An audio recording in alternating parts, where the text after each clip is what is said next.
Hello everyone and welcome back to UGC NET mentor guys. आज हम एक analysis करेंगे 25 जून को हुए सेकंड शिफ्ट वाले एग्जाम का। मैंने आज की इस वीडियो में उन क्वेश्चंस को डाल दिया है और उन आंसर्स को डाल दिया जो स्टूडेंट्स ने मुझे कन्वे करे हैं। अगर आज आपका एग्जाम था तो आप भी कमेंट करके बता सकते हैं कि और किस तरह के क्वेश्चन आपके एग्जाम में पूछे गए थे। चलिए स्टार्ट करते हैं और डिस्कस करते हैं, बट इससे पहले हम आगे बढ़े मेक श्योर आप इस चैनल को सब्सक्राइब जरूर कर लें ताकि अपकमिंग में जितने भी मैं एनालिसिस करूँ उनमें से किसी भी वीडियोज को आप मिस ना करें। सो गाइस क्वेश्चन पूछा हुआ था डेटा इंटरप्रिटेशन के ऊपर, जो कि परसेंटेज और टेबल बेस्ड क्वेश्चन था। और गाइस इसी तरह का क्वेश्चन बन रहा है, परसेंटेज बेस्ड टेबल गिवन होती है, फिर रेशियो बेस्ड टेबल गिवन होती है। और इस तरह की टेबल की आप प्रैक्टिस कर लीजिए क्योंकि इस तरह के क्वेश्चन बार बार एग्जाम में आपके पूछे जा रहे हैं। आरसी जो था वो मॉडरेट लेवल का था, बन गया था। सिंपल इंटरेस्ट कंपाउंड इंटरेस्ट पर क्वेश्चन पूछा गया है, मॉर्निंग में भी पूछा गया था और इवनिंग में भी पूछा गया है। गाइस मैं बता दूं कि मैंने सिंपल इंटरेस्ट कंपाउंड इंटरेस्ट आपको कवर करवा रखा है यूट्यूब पर फ्री ऑफ कॉस्ट। तो गाइस इस क्लास को आप जरूर देखें, सिंपल इंटरेस्ट कंपाउंड इंटरेस्ट की। अब ये क्लास कहाँ मिलेगी, कैसे आप इसको ढूंढ सकते हो? आपको कुछ नहीं करना, सिंपली लिखना है यूट्यूब पर, लिखना है यूजीसी नेट मेंटोर और आगे लिख देना सिंपल इंटरेस्ट। सिंपल इंटरेस्ट इस तरीके से सर्च करोगे तो वीडियो आ जाएगी। तो जिनके एग्जाम अभी उन्हें बाकी है, मैंने छोटी सी क्लास ली, आई थिंक 20 से 25 मिनट की क्लास होगी, इसमें आपको सिंपल इंटरेस्ट कंपाउंड इंटरेस्ट अच्छे से समझ में आ जाएगा। इसके अलावा टाइम एंड वर्क पे क्वेश्चन पूछा हुआ था, स्क्वायर प्रोपोजिशन हो गया, फॉलिसी हो गया, लॉजिकल इक्विवेलेंस हो गया। ये आपके इंडियन लॉजिकल रीजनिंग वाले यूनिट से क्वेश्चन थे। और पॉलिसीज में हैस्टी जनरलाइजेशन और रेड हेरिंग से क्वेश्चन था। तो गाइस हैस्टी जनरलाइजेशन क्या होती है आप सभी को पता है कि जब एक छोटा सा आपका सैंपल हो उसके बेसिस पे आप कंप्लीट चीजों पे का रिजल्ट निकाल दो। जैसे एग्जांपल के तौर पे मैं एग्जांपल हमेशा देता हूं। जब मैंने क्लास ली थी ये वाली क्लास पॉलिसीज की, आप देखेंगे क्लास नंबर 6 है लॉजिकल रीजनिंग की, रिवीजन सीरीज 2.0 की। अगर आप इस क्लास को देखेंगे तो एक आपके सारे टॉपिक कवर हो जाएंगे एक सिंगल क्लास से। एक ही क्लास के अंदर सब कुछ ही मैंने एक्सप्लेन कर रखा है। यहाँ पर हैस्टी जनरलाइजेशन में आपको समझा देता हूँ। हैस्टी जनरलाइजेशन क्या होता है, जैसे सपोज करो एक हॉस्टल के अंदर दो बच्चे ऐसे रहते हैं जो बहुत ही मतलब नटखट टाइप के हैं, बहुत शरारती बच्चे हैं, है ना, गली में मोहल्ले में बहुत हल्ला गुल्ला करते हैं। तो ऐसे में अगर आप ये रिजल्ट निकालो कि यहाँ पर इस हॉस्टल में रहने वाला हर बच्चा नटखट शरारती है, तो आपका मतलब गलत हो गया, है ना, क्योंकि वहां पर आप दो बच्चों के बेसिस पे कंप्लीट हॉस्टल में रह रहे बच्चों को आप जज नहीं कर सकते। ऐसी रेड हेरिंग वाली आपकी पॉलिसी होती है, इसमें आप डिस्ट्रैक्शन क्रिएट करते हो, आप डिस्ट्रैक्ट कर दो किसी चीज को लेकर के, है ना। जैसे आपके एग्जांपल के लिए घर में आपकी अगर आप मम्मी के साथ शॉपिंग पे गए हो और आपको सामान लेना है कोई बढ़िया महंगा सा, तो ऐसे में मम्मी आपको वहां से क्या करेगी, डिस्ट्रैक्ट करना चालू कर देगी। चल बेटा घर चल, हमने आपके लिए खीर बनाई है, चलो खीर खा के घर पे चल के। तो ये क्या है, रेड हेरिंग पॉलिसी का यूज किया जा रहा है।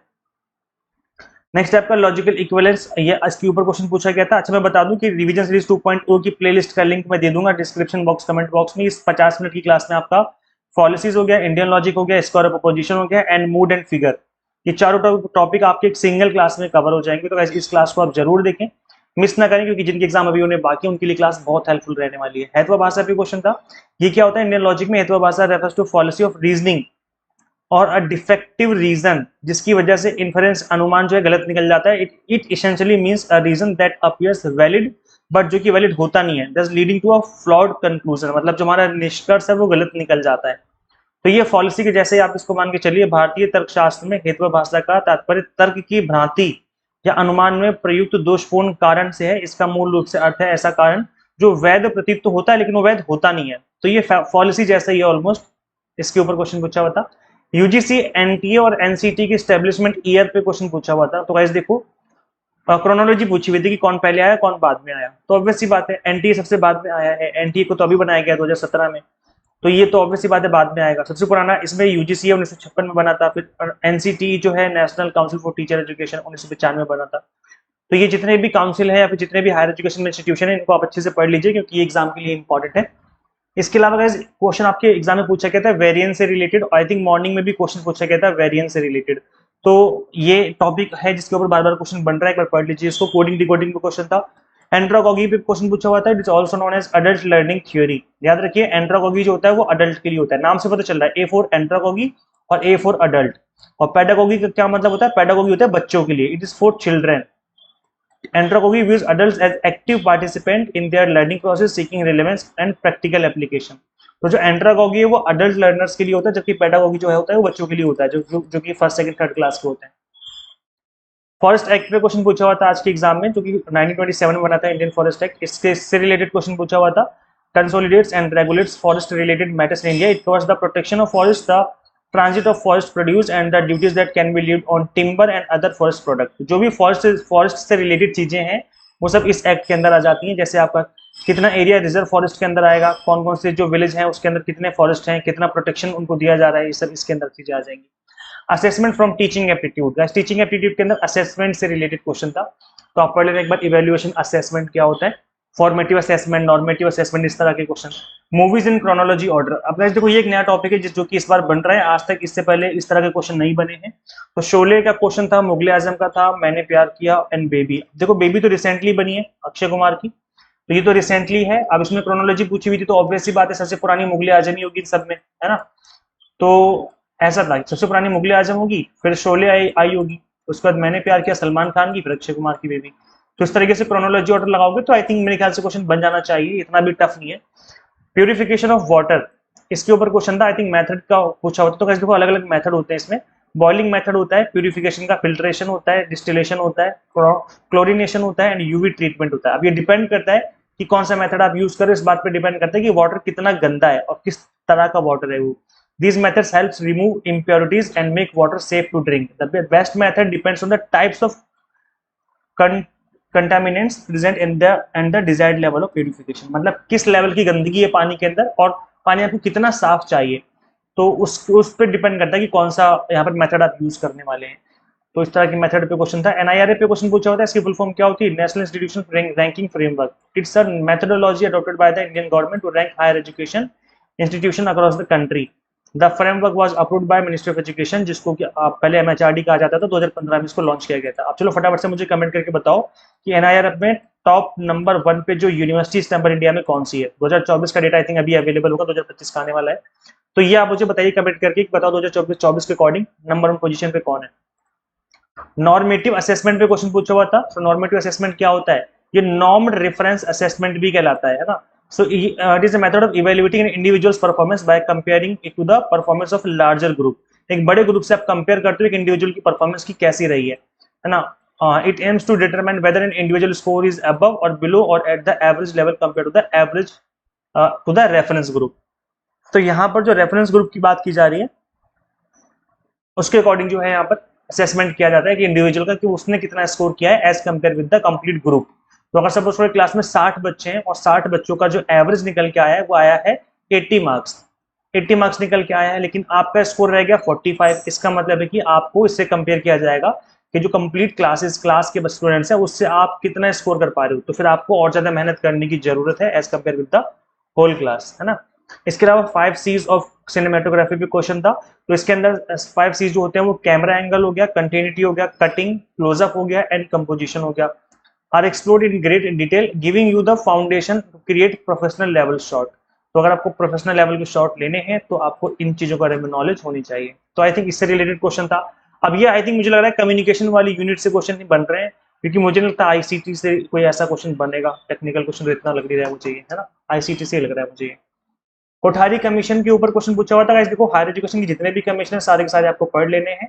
1964 में इसको बनाया गया था। कोठारी कमीशन जो है officially known as Indian education commission, तो इसका ये नाम भी है, याद रख लीजिए आप सभी लोग, ठीक है। और इसको डेवलपमेंट करना था, ये जो चेयरमैन थे इसके थे डॉक्टर दौलत सिंह कोठारी, उनके नाम से इसको जो है फेमस हुआ। तो ये कुछ बेसिक डिटेल है जो कि आपको पता होनी चाहिए। बाकी जो एजुकेशन कमीशन, देखो मैंने भी एजुकेशन कमीशन आपको करा रखे हैं, यूट्यूब पे ही करवा रखे हैं फ्री में।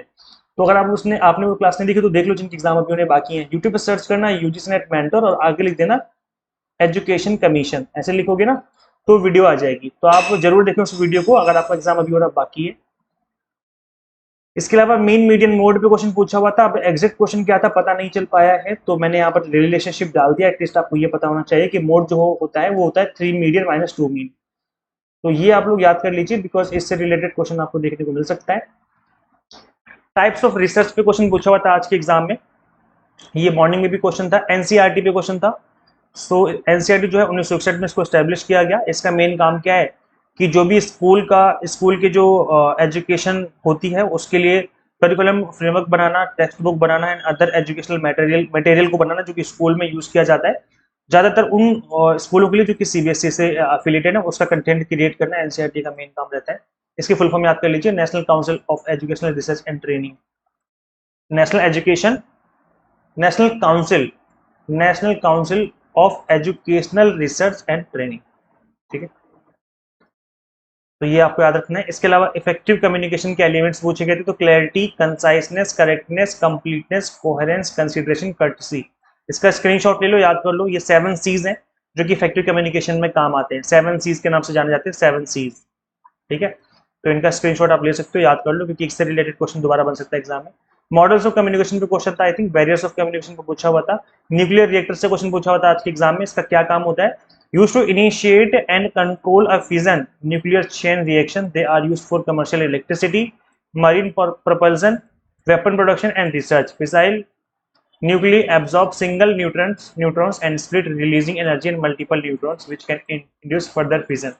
अब देखो गाइस, न्यूक्लियर काफी टेक्निकल चीज हो जाएगी। इसके अंदर फिजन होता है जिसकी वजह से एनर्जी निकलती है और फिर उसके बाद उसको यूज किया जाता है बिजली बनाने में, या फिर उसको आप एज ए वेपन भी बना सकते हो। पढ़ना लिखना अभियान से रिलेटेड क्वेश्चन पूछा हुआ था गाइस। तो देखो ये एक स्कीम है जो कि लॉन्च की गई थी गवर्नमेंट ऑफ इंडिया द्वारा 2020-21 में। इसका एम है फंक्शनल लिटरेसी देना है अडल्ट्स को जो कि 15 साल या उससे ज्यादा बड़े हैं, ताकि एलिमिनेट किया जा सके इलिटरेसी को। अनपढ़ जो लोग हैं उनका मतलब उस चीज से ओवरकम किया जा सके। The scheme focus on basic literacy and works to achieve the goal of complete literacy by 2030 तक कंप्लीट लिटरेसी का जो टारगेट है उसको अचीव करने में ये स्कीम हेल्प करेगी। इसके अलावा जो क्वेश्चन पूछा हुआ था मेलवेयर पे, जो इसकी स्पाईवेयर से रिलेटेड क्वेश्चन था। ऐसे मैं बता दूं कि मैंने types of virus, types of malware और एंटीवायरस सब कुछ एक्सप्लेन कर रखा है इस क्लास में। तो इस क्लास का लिंक मैं दे दूंगा डिस्क्रिप्शन बॉक्स, कमेंट बॉक्स में। जितने एग्जाम अभी उन्हें बाकी है देख लो क्लास, फायदे में रहोगे, 2 नंबर आपके पक्के हो जाएंगे। तो गाइस मेक श्योर आप इस क्लास को जरूर देखें एग्जाम में जाने से पहले। ओवरऑल जो पेपर था वो मॉडरेट से हार्ड था, इजी नहीं था। कुछ क्वेश्चन इजी आ रहे हैं, कुछ क्वेश्चन टफ भी आ रहे हैं, ऐसा है, मतलब मिला जुला पेपर आ रहा है। वैसे पेपर 1 की ऑल 10 यूनिट्स के आप रिवीजन कर सकते हो मिनिमम टाइम में, मतलब 45 मिनट्स में पेपर 1 की ऑल यूनिट्स की रिवीजन कर सकते हो। तो इस क्लास का लिंक भी मैं दे दूंगा डिस्क्रिप्शन बॉक्स, कमेंट बॉक्स में। तो गाइस इस क्लास को जरूर देखें, आप इंपॉर्टेंट टॉपिक सीरीज फॉलो कर सकते हो। इसका लिंक भी डिस्क्रिप्शन बॉक्स, कमेंट बॉक्स में मिल जाएगा। इसके अलावा गाइस अगर आप यूजीसी नेट की तैयारी करना चाहते हैं दिसंबर 2025 एग्जाम के लिए, तो आप 6 मंथ वाला कोर्स इनरोल कर सकते हैं। वैसे आप देखेंगे इस एग्जाम को ना फर्स्ट अटेम्प्ट में क्रैक किया जा सकता है अगर आप एग्जाम टारगेटेड स्टडी करें। तो वैसे paper 1 commerce management pol science की प्रिपरेशन हम आपको करवा रहे हैं यहाँ पर।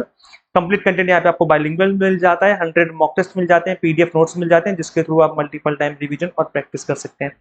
करना क्या आपको, सिंपली गूगल प्ले स्टोर से एग्जाम एंड्रॉइड ऐप इंस्टॉल कर लेनी है। अगर आप iOS यूजर है तो उसका लिंक आपको अलग से इसी वीडियो के description box and comment box में देखने को मिल जाएगा। So thank you so much for watching this video guys. Share जरूर करें इस वीडियो को ज्यादा से ज्यादा सभी एस्पिरेंट्स के साथ, and subscribe for UGC NET update and assistant professor job updates. Guys मिलते हैं फिर नेक्स्ट वीडियो में। Till then keep watching UGC NET mentor. Thank you so much.